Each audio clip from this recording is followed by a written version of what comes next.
Je suis très heureuse de vous voir. Merci pour votre soutien. Alors, peut-être que certains ne sont pas au courant, donc le pasteur, donc Michel, a été hospitalisé en urgence cette semaine. Il a fait un malaise cardiaque, enfin, c'est même plus grave que ça. Et ensuite, il a été transféré à l'hôpital Saint-Luc à Bruxelles. Il devrait normalement être opéré, mais ils attendent que son état soit plus favorable parce que son état est vraiment critique. Et en fait, si nous avons tenu aujourd'hui à quand même maintenir ce culte, c'est parce que je pense que c'est nécessaire que le corps se mobilise quand la tête est touchée. Et quand un membre souffre, tous les autres souffrent avec lui.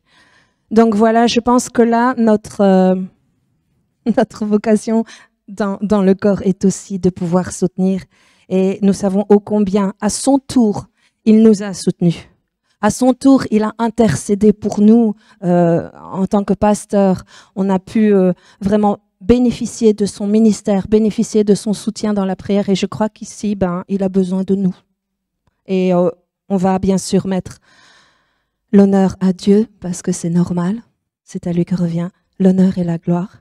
Et c'est la première chose à faire parce que il est dit que occupez-vous des choses du royaume de Dieu et tout vous sera donné par au-dessus. Et je crois que c'est primordial et c'est à lui que revient tout l'honneur. Et Dieu s'occupe de Michel de toute façon. Donc voilà, dans un premier temps, c'est ce que nous allons faire, c'est vraiment gloire à Dieu. On a l'opportunité de pouvoir faire un temps d'adoration un peu plus long et pour pouvoir se préparer à un temps d'intercession. On fera bien sûr la Sainte-Seine comme d'habitude parce que on en a besoin. On en a besoin. C'est là où on a l'occasion à chaque fois de dire « Ah ouais, toi tu l'as fait, toi tu as été jusqu'au bout.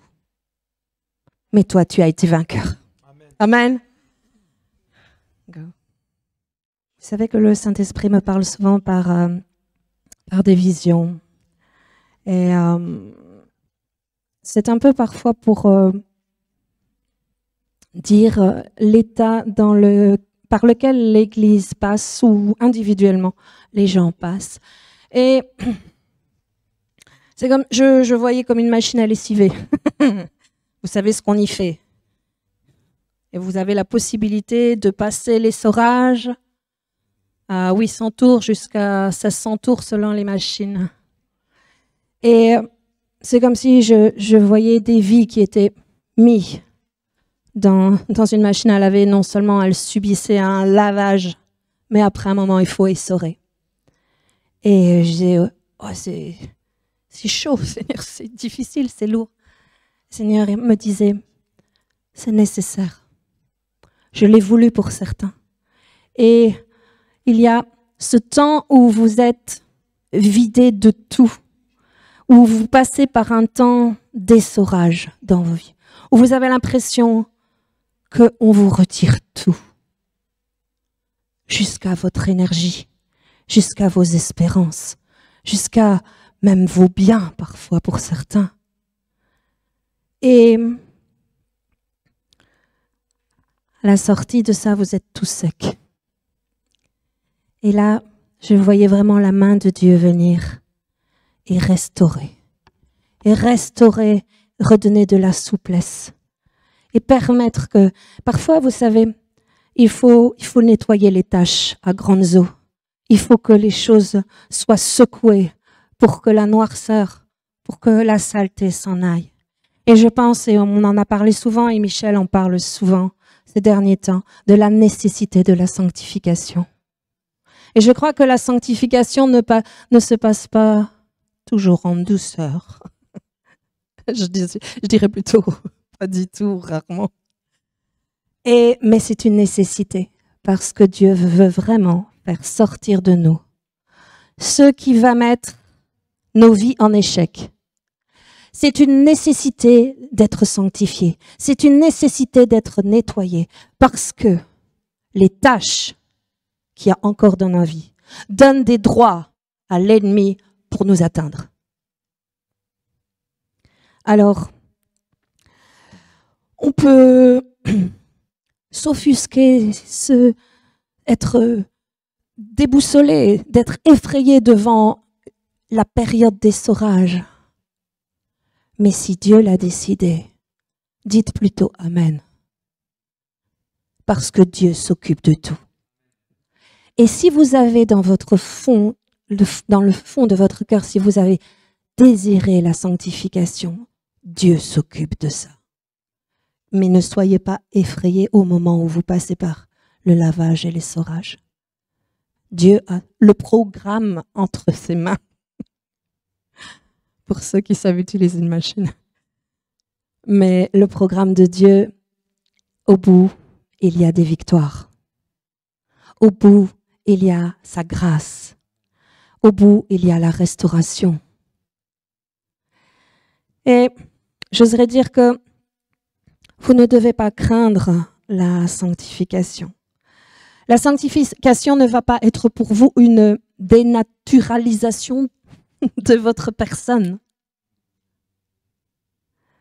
Ce qui fait vous et ce que Dieu a voulu que ce soit vous, il va le laisser. C'est tout ce que Satan a perverti en nous. Toutes les situations que nous avons vécues qui ont mis en nous, qui ont mis sur nous et en nous ces taches, ces salissures que Dieu veut dégager. Vous savez, si vous mettez un linge sale, que vous connaissez sa forme, ses couleurs, vous le mettez à laver, il ressort, c'est encore le même linge, mais il est nettoyé, il est propre, il est renouvelé. Donc, lorsque vous passez, par l'épreuve, ne croyez pas que vous allez perdre, mais au contraire, vous allez gagner. Vous allez gagner en liberté, vous allez gagner en place, de la place dans votre intérieur pour l'Esprit Saint, puisque vous aurez dégagé ce qui empêche l'Esprit Saint de combler votre être. Vous savez, le Saint-Esprit veut prendre toute la place. On chante un chant où on dit plus de toi, Jésus. Il faut que tu grandisses et que je diminue. Ce que Dieu veut garder, il va le garder. Si c'est lui qui l'a placé, si c'est lui qui l'a créé, il va le garder. Mais il va faire mieux. Il va faire mieux avec ce que nous sommes. Et ça devrait vous encourager. Donc voilà, je voudrais, c'est vrai, bon, moi c'est clair, hein, vous avez compris que ça me touche, c'est normal.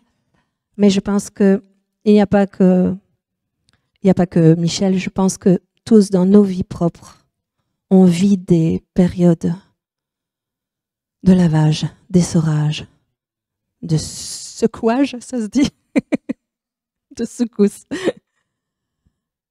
Et apprendre à dire, Seigneur, si c'est de toi, ok, parce que tu es Dieu, et parce que je suis ton enfant, et parce que tu m'aimes, tu t'occupes de moi, tu t'occupes de mon changement, tu t'occupes de rendre ma vie telle qu'elle aurait dû être au départ. Satan m'a tellement volé. Satan, au cours de ma vie, m'a pris tellement de choses. Vous voulez que Dieu restaure? Vous voulez que Dieu vous rende? Acceptez d'être passé à la machine. Amen. Je crois que la joie de l'Éternel est notre force. Et on parle d'une réjouissance ici qui n'est pas produite par l'homme. Mais je crois que il y a une exaltation qui vient quand vous savez que l'Esprit est avec vous, même si vous êtes dans le feu. Voilà.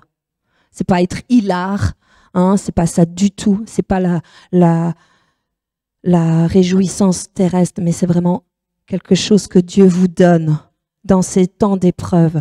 C'est quelque chose que Dieu accorde pour que vous soyez forts, pour passer au travers de l'épreuve. Amen.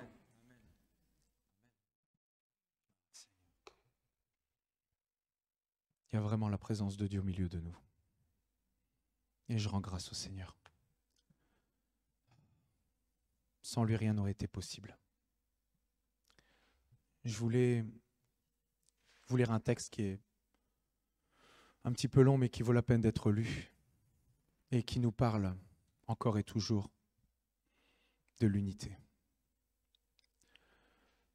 Dans Jean 17, du verset 20 au verset 26, il dit « Ce n'est pas pour eux seulement que je prie, mais encore pour ceux qui croiront en moi par leur parole, afin que tous soient un, comme toi, Père, tu es en moi et comme je suis en toi, afin qu'eux aussi soient un en nous, pour que le monde croie que tu m'as envoyé. Je leur ai donné la gloire que tu m'as donnée, afin qu'ils soient un comme nous sommes un, moi en eux et toi en moi, afin qu'ils soient parfaitement un et que le monde connaisse que tu m'as envoyé et que tu les as aimés comme tu m'as aimé. Père, je veux que là où je suis, ceux que tu m'as donnés soient aussi avec moi, afin qu'ils voient ma gloire, la gloire que tu m'as donnée parce que tu m'as aimé avant la fondation du monde. Père juste, le monde ne t'a point connu, mais moi je t'ai connu, et ceux-ci ont connu que tu m'as envoyé. Je leur ai fait connaître ton nom, et je leur ferai connaître, afin que l'amour dont tu m'as aimé soit en eux, et que je sois en eux. Et c'est Jean 17, du verset 20 au verset 26. Et c'est vrai que quand je méditais, c'est vrai que ce qui a été le déclencheur, c'est quand Sylvie est venue hier à la maison. Mais j'en parlerai un petit peu plus tard de ce côté-là. La nécessité de l'unité. Et quand Jésus a amené cette prière, vous savez quand est-ce qu'il l'a faite? Juste avant d'être saisi, juste avant de vivre le calvaire qu'il devait vivre. Il nous aimait tellement.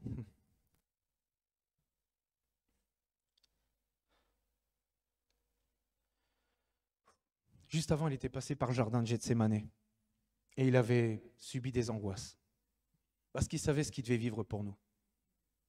Et il avait demandé au Père s'il pouvait éloigner cette coupe, mais non pas sa volonté, mais selon la volonté du Père. Et vraiment, quand il a fait cette prière, je me suis dit, mais waouh, quel amour il a pour nous, parce que juste avant d'être saisi, de vivre ce qu'il devait vivre, il pense encore à nous.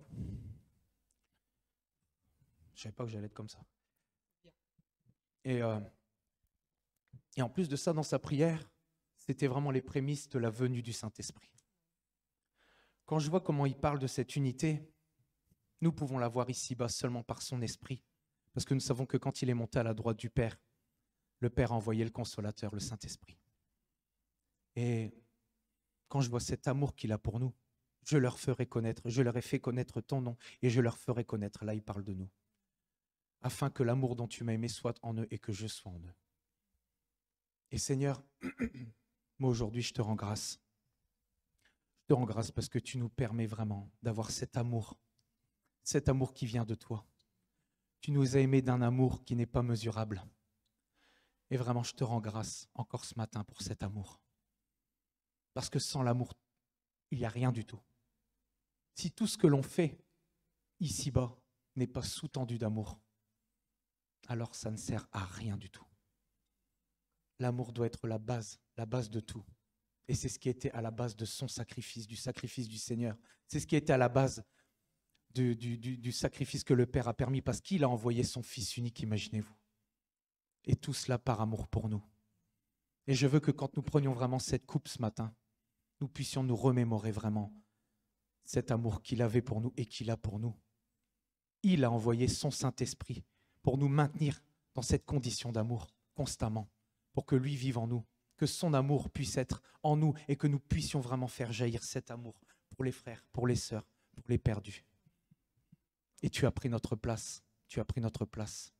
C'est nous qui devions avoir ce châtiment, mais le châtiment qui nous donne la paix est tombé sur toi. Et Seigneur, je te rends grâce ce matin parce que tu as tellement souffert pour nous, physiquement. Seigneur, je veux te dire ce matin que je t'aime. Et vraiment, quand nous prenons cette sainte scène, rendons grâce au Seigneur et dites-lui que vous l'aimez. Amen. Donc, je ne sais pas si tout le monde a pris. C'est en libre service, les coupes de Sainte-Sainte, donc c'est dans le hall pour ceux qui veulent partager ce temps de Sainte-Sainte. Je suis contente de voir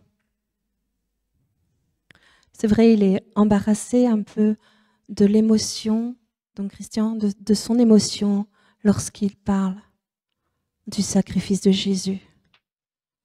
Et je crois que c'est bon. Parce que j'ai vu, moi, des temps de scène où les gens le prenaient sans ressentir ce que Dieu a fait, ce que Jésus a fait pour nous. Et je crois que il a parlé ici de l'unité dans son texte. Et une des corrections que Dieu veut faire au travers de la sanctification, c'est une capacité à aimer à nouveau.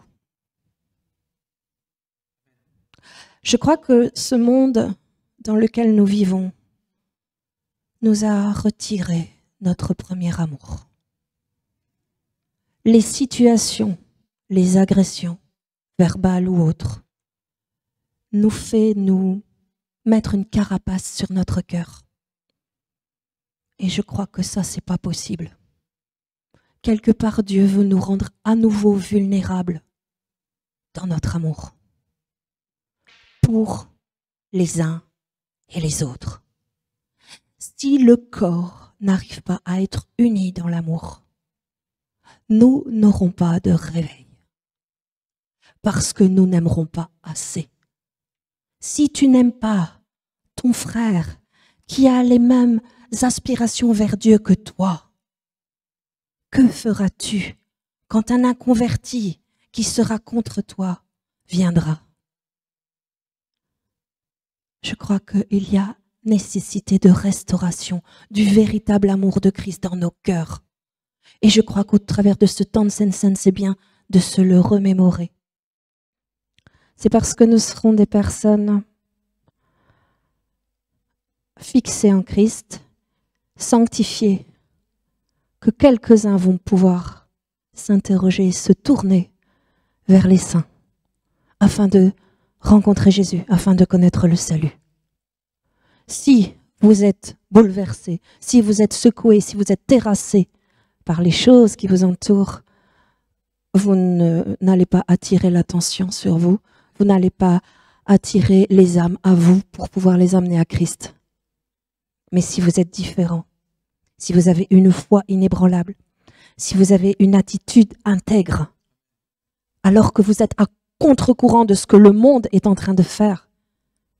Vous savez, quand il y a, on parle contre-courant, je vais vous donner une image, quand il y a des saumons qui descendent et qui sont tous dans un sens, bah ouais, on voit une multitude de saumons, mais quand il y en a un qui remonte le courant, qu'est-ce que vous allez voir? C'est celui qui est au milieu de la multitude qui remonte, qui va vous interroger, dire, mais qu'est-ce qu'il fait celui-là?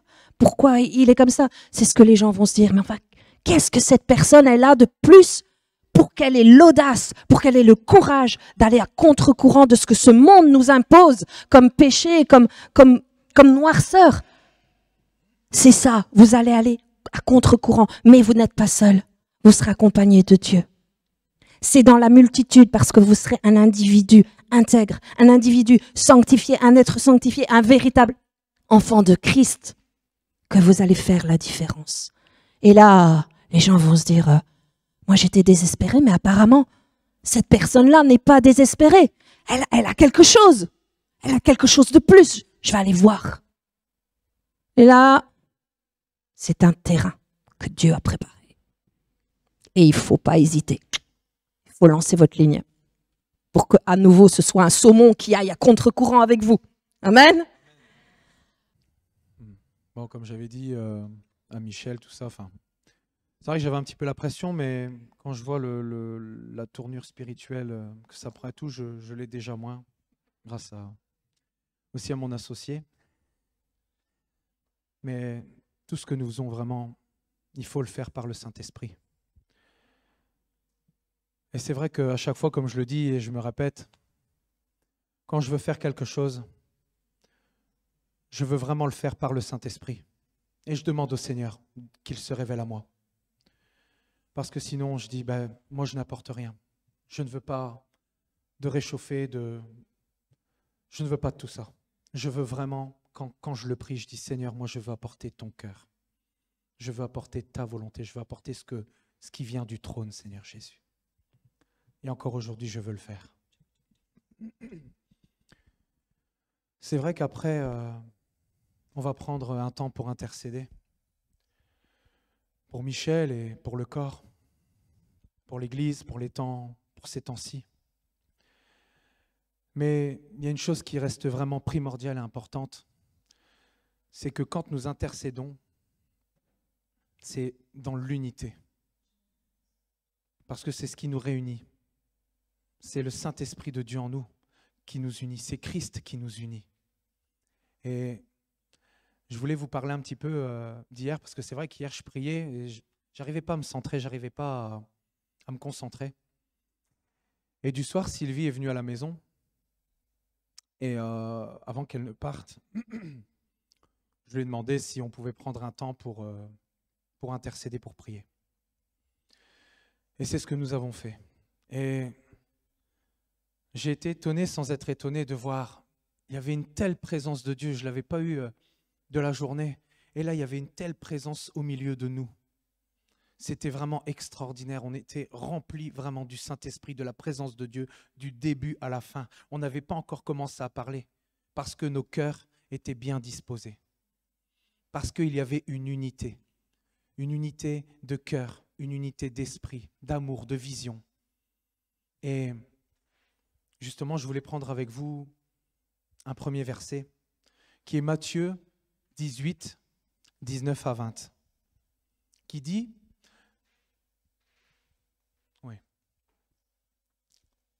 à quel point l'unité est importante. Et c'est vital dans ces temps-ci. Parce que c'est vrai qu'il y a un prophète, comme Michel le disait, qui a apporté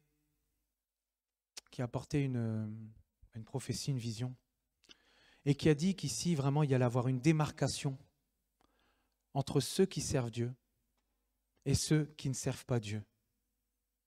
Et comme je me disais, ce n'était pas un trait comme on peut faire un trait sur une feuille avec une séparation. Il y allait vraiment avoir un fossé entre les deux. Pour l'instant, il peut encore avoir parfois, il peut y avoir des faux semblants, de l'hypocrisie, tout ce que vous voulez. Mais bientôt, tout ça, ça va être terminé parce que Dieu recherche l'unité au milieu de son peuple. Et justement, dans ces deux versets, il dit « Je vous dis encore que si 2 d'entre vous s'accordent sur la terre pour demander une chose quelconque, elle leur sera accordée par mon Père qui est dans les cieux. Car là où 2 ou 3 sont assemblés, en mon nom, je suis au milieu d'eux. » Et c'est vrai que c'est exactement ce que j'ai dit hier au début de ma prière, que je rendais grâce à Dieu, et j'ai cité ce verset, parce qu'il est important de proclamer la parole de Dieu. Et c'est vrai que la parole de Dieu nous dit, car là où 2 ou 3 sont assemblés. Et j'ai regardé, j'ai été voir un petit peu assemblé, un peu la description et tout. Et en fait, c'est ça, c'est l'union en fait. Quand on dit tous sont assemblés, on peut remplacer par « car là où 2 ou 3 sont unis, s'unissent en mon nom, je suis au milieu d'eux ». Et vraiment, c'est vital dans ces temps-ci, ça l'a toujours été, hein, mais d'avoir vraiment cette unité de cœur, cette unité d'esprit, cette unité d'amour, de vision. Parce que c'est vrai que cette église, cette assemblée est appelée à un réveil. Mais ce réveil ne se fera pas sans l'unité. Et je pense que vraiment, ceux qui ne sont pas dans l'unité, vraiment, je pense que malheureusement, il va y avoir une séparation. Parce que je pense que bientôt, même si le Seigneur vient chercher un reste, parce qu'il vient chercher un reste, il ne faut pas croire qu'on va avoir encore des grandes manifestations comme dans le passé et tout. Je pense que, comme le dit Michel, ça va être sélectif. Et c'est pour ça qu'il faut obéir à l'Esprit, qu'il faut écouter ce que le Saint-Esprit nous dit. Parce que je pense que ponctuellement, on va attirer des âmes à Christ et on va manifester la puissance de Dieu. Nous allons avoir cette délégation d'autorité, mais nous devons vraiment être soumis entièrement au Saint-Esprit. Et nous devons vraiment être et demeurer dans l'unité. Et c'est vrai que des fois, ça ne plaît pas et tout, mais c'est vrai que moi, je veux vraiment agir comme le Seigneur le dit et le fait. Et je vais prendre un autre verset qui est dans 1 Jean 2, 9 à 11, qui nous parle justement de ceux qui ne sont pas dans l'unité réellement, qui pensent qu'ils le sont, mais en fait ne le sont pas. Qui dit que celui qui dit qu'il est dans la lumière et qui est son frère est encore dans les ténèbres. Celui qui aime son frère demeure dans la lumière et aucune occasion de chute n'est en lui. Mais celui qui est son frère est dans les ténèbres. Il marche dans les ténèbres et il ne sait où il va parce que les ténèbres ont aveuglé ses yeux. Et c'est vrai, quand j'ai pris ce verset, je me suis dit, bon, c'est vrai que c'est un verset qui est difficile, mais en fait, non. Parce que quand nous sommes ancrés dans le Seigneur, quand nous sommes vraiment fondés sur le roc, je pense que l'unité est là. Je pense que vraiment, si nous agissons selon l'Esprit de Dieu, alors il n'y a pas de souci. C'est comme le dit le verset. Celui qui aime son frère demeure dans la lumière et aucune occasion de chute n'est en lui. Mais celui qui croit, qui dit qu'il est dans la lumière et qui est son frère est encore dans les ténèbres. Et le Seigneur l'a dit, il va séparer les ténèbres d'avec la lumière. Il sépare les ténèbres d'avec la lumière. Et d'ailleurs, tous ceux qui voudront entrer, quand il va y avoir les noces, ils seront jetés malheureusement dans les ténèbres du dehors parce qu'ils n'auront pas voulu s'unir. Ils auront voulu garder vraiment cette animosité, je dirais. Parce que c'est ça en fait. Hein. Moi, ça m'est déjà arrivé, sans donner quoi que ce soit de, je veux dire anonymement, ça m'est déjà arrivé qu'on me dise certaines choses et sur le coup, c'est vrai qu'on bouillonne. Ça arrive, on est humain, on bouillonne. Et après, vraiment, si vraiment notre première action, c'est de dire, voilà maintenant Seigneur, moi je remets tout cela dans le creux de ta main, Seigneur Jésus. Et je veux que tu me décharges. On doit se décharger à la croix. On doit se décharger sur lui. Et on ne parle pas seulement des maladies, on ne parle pas seulement des péchés, tout ça. Bah, si, parce qu'après, c'est quand même un péché, mais je veux dire, on peut se décharger de tout sur le Seigneur. On peut se décharger de tout. Et pareil, la parole de Dieu nous dit que l'amour supporte tout. Nous devons supporter la faiblesse des faibles. Et même quand nous sommes faibles, c'est vrai que nous devons avoir notre recours auprès du Seigneur. Il est notre seul secours. Nous l'avons chanté, nous l'avons loué tout à l'heure. Il est notre seul secours, notre unique secours. Et c'est pour ça que vraiment je veux que nous mesurions vraiment la nécessité de l'unité, parce que je pense vraiment qu'il va y avoir une séparation. Et la séparation, elle commence vraiment par la maison de Dieu. Alors je pense vraiment que si quelqu'un a quelque chose contre son frère, contre sa sœur, il faut absolument se mettre en ordre et prier pour que le Seigneur vraiment nous décharge de ses fardeaux. Parce que l'ennemi, lui, va en profiter. On peut continuer de se sanctifier et tout, mais si à un moment donné, on commence à avoir cette graine qui est semée d'une façon ou d'une autre par une disbrouille, ouais, voilà, une offense, et que si cette graine, elle germe et qu'elle arrive à maturité, ben c'est là. Il marche dans les ténèbres et il ne sait où il va parce que les ténèbres ont aveuglé ses yeux. Ça veut dire qu'il ne sait même pas lui-même qu'il est aveuglé et il continue dans sa vision des choses, dans sa propre vision des choses. Et c'est pour ça que c'est vraiment important, c'est primordial. Et ce que j'ai vécu vraiment hier avec Sylvie, c'était intense. Et tout à l'heure, c'est vrai qu'Agathe nous parlait de cette réjouissance dans l'épreuve, mais c'est une réjouissance spirituelle parce qu'on sait que le Seigneur est là, est avec nous. Et je me souviens d'hier quand je priais pour Michel, je priais pour Sylvie, je priais pour le corps. Il y avait vraiment, Sylvie, à un moment donné, qui avait cette joie du Saint-Esprit. Pourtant, on sait que Sylvie, en ce moment, elle vit des choses pas drôles. Et elle avait cette joie du Saint-Esprit et vraiment, je me suis dit, waouh, comment, dans une épreuve comme elle vit, on peut trouver cette joie, mais on sait qu'elle ne peut venir que du Saint-Esprit. Parce que dans le naturel, on peut pas avoir de joie. On est là et parfois on est effondré. Mais je me souviendrai toujours de ce que Michel m'a dit. Il m'a dit, tu peux t'effondrer, mais pas plus d'une journée. Et ça m'a marqué. Parce qu'après, c'est vrai qu'on doit tout de suite se remettre d'aplomb. Tout de suite prier. Parce que c'est ça en fait, rien ne se fait dans la prière. Ce qu'on a fait avec Sylvie hier, c'était une réunion de prière. Rien ne se fait sans la prière. Et dans la prière, même si parfois les résultats ne sont pas probants, ne sont pas là, il faut continuer de persévérer parce qu'il va nous donner la victoire. Et je voulais vous parler vraiment d'un autre verset ici, qui est Éphésiens 4, 1 à 3. Et qui va encore nous parler vraiment de l'importance de l'unité. Et nous l'avons vu tout à l'heure lors de la Sainte Seine, à quel point cette unité est importante et vitale pour le Seigneur, parce qu'il en a même parlé avant, juste avant d'être saisi et de vivre ce qu'il a vécu. Il aurait pu avoir d'autres choses en tête, parce qu'il savait le calvaire qu'il allait vivre. Mais non, il pensait encore à nous. Et il y avait déjà les prémices, comme je disais tout à l'heure, de la venue du Saint-Esprit en nous. Parce qu'il n'y a que par son esprit que nous pouvons avoir cette unité au milieu de nous.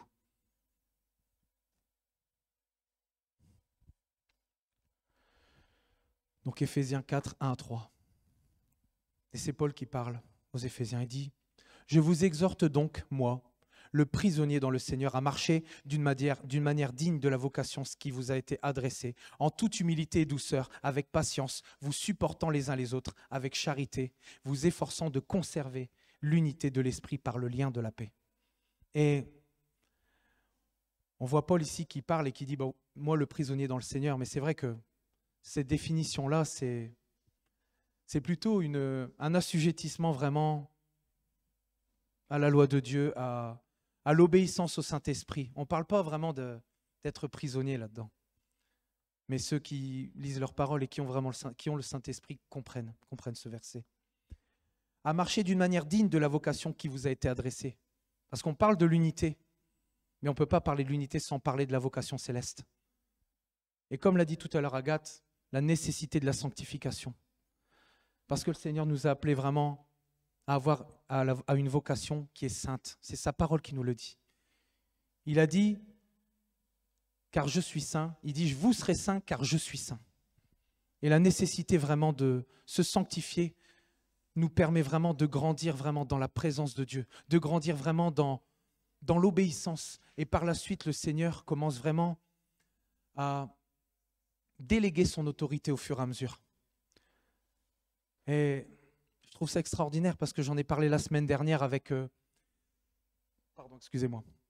en parlant vraiment de ce qu'était le compagnonnage dans le jardinage. D'avoir vraiment ces arbres, ces plantes, ces légumes, vraiment qui s'aident les uns les autres à évoluer un peu sans avoir besoin d'une aide extérieure. Nous, on sait que le laboureur, c'est le Seigneur Jésus. Et on sait que le Seigneur nous a tous appelés à une vocation.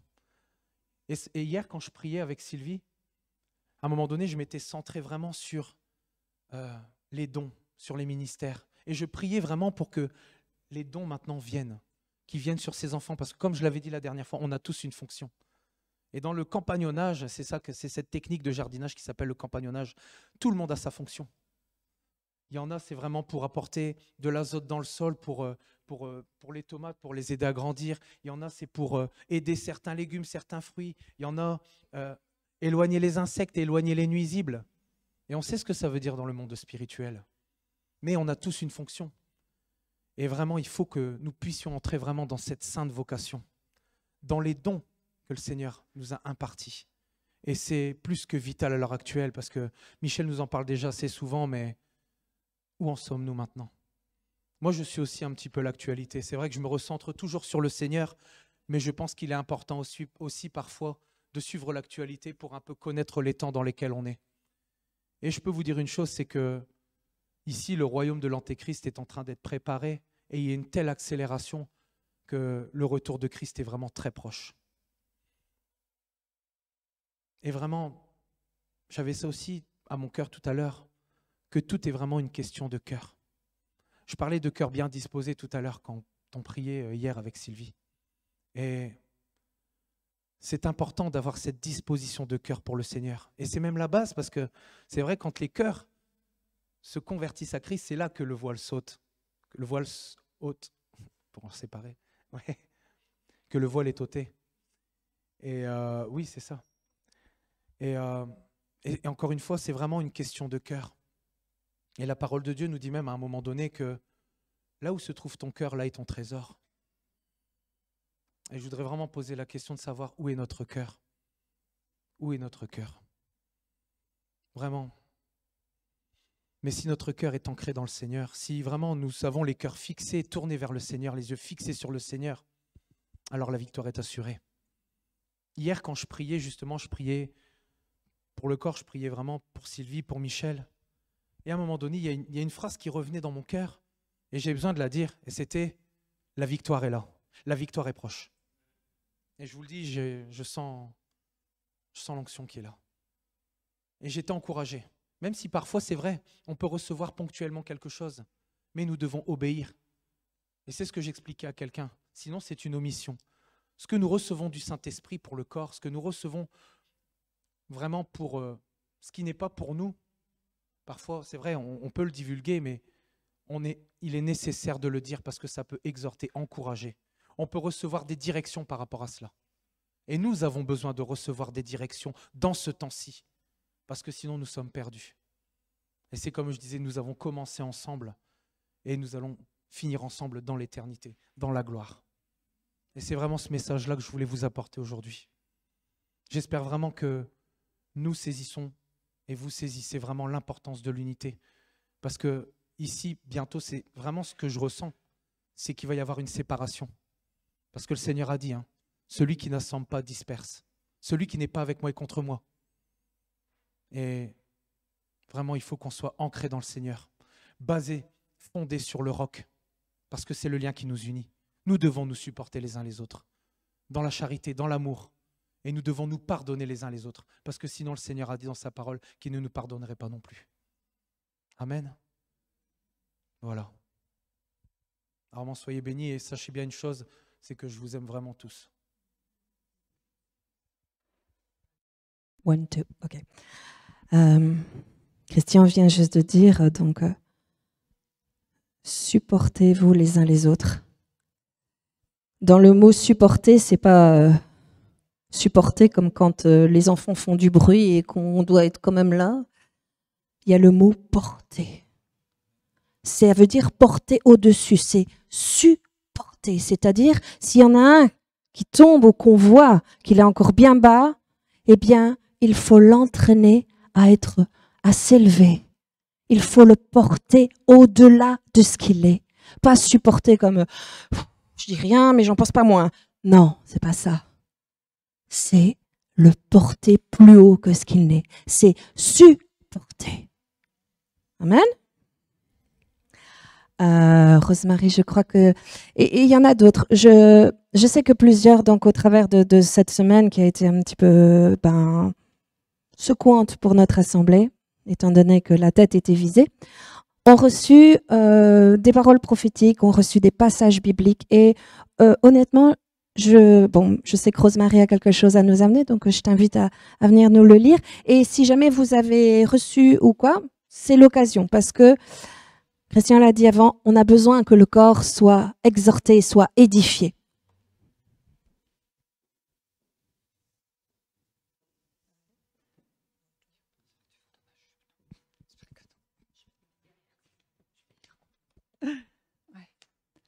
C'est vrai que si ce matin, on est amené aussi à prendre du temps pour intercéder, je crois que ce que vient dire Christian est important parce qu'on ne peut qu'à prier, intercéder les uns pour les autres si on est unis, si on est en accord et si on aime.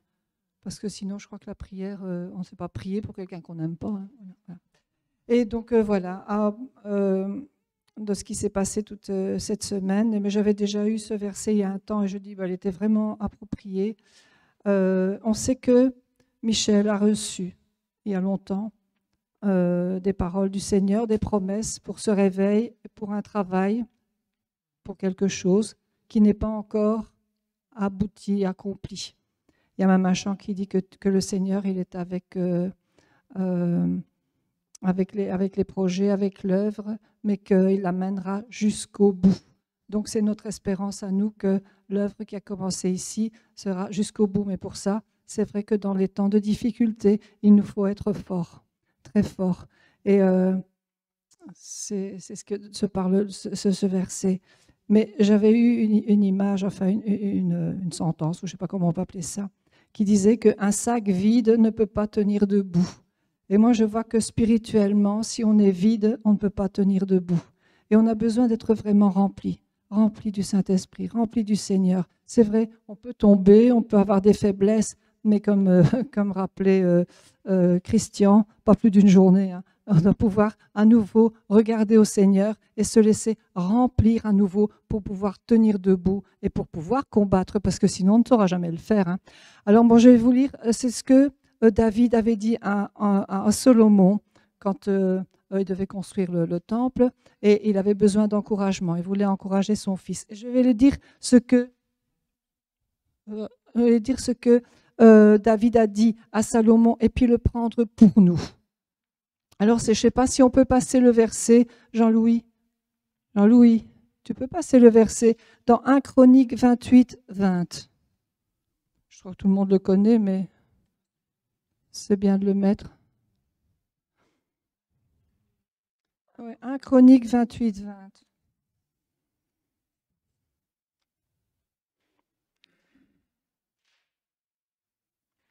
Voilà ce que dit David à Salomon. Fortifie-toi, prends courage et agis. Ne crains point et ne t'effraie point, car l'Éternel Dieu, mon Dieu, sera avec toi. Il ne te délaissera point et ne t'abandonnera point jusqu'à ce que toute l'œuvre pour le service de la maison de l'Éternel soit achevée. Et c'est bien ce qu'il en est maintenant, moi je crois, que Dieu va arranger toutes choses parce que l'œuvre n'est pas achevée ici. Et donc, je l'ai pris pour nous en disant, fortifions-nous, prenons courage et agissons, ne craignons point, ne nous effrayons point, car l'Éternel Dieu, notre Dieu, sera avec nous. Il ne nous laissera point et ne nous abandonnera point jusqu'à ce que toute l'œuvre pour le service de la maison de l'Éternel soit achevée. Est-ce que vous êtes bien d'accord avec ça? Est-ce qu'on est tous bien d'accord? Moi, je voudrais bien qu'on le proclame ensemble, si on peut le traduire par fortifions-nous. Ouais. D'accord. Ouais. Alors, on va le proclamer ensemble, parce que c'est important qu'on soit en accord pour toutes ces choses. Fortifions-nous. Prenons courage et agissons. Ne craignons point et ne nous effrayons point, car l'Éternel Dieu, notre Dieu, sera avec nous. Il ne nous laissera point et ne nous abandonnera point jusqu'à ce que toute l'œuvre pour le service de la maison de l'Éternel soit achevée. De la maison de l'Éternel soit achevée. Amen. Amen. Je le crois. Je le crois. Nous croyons. Amen.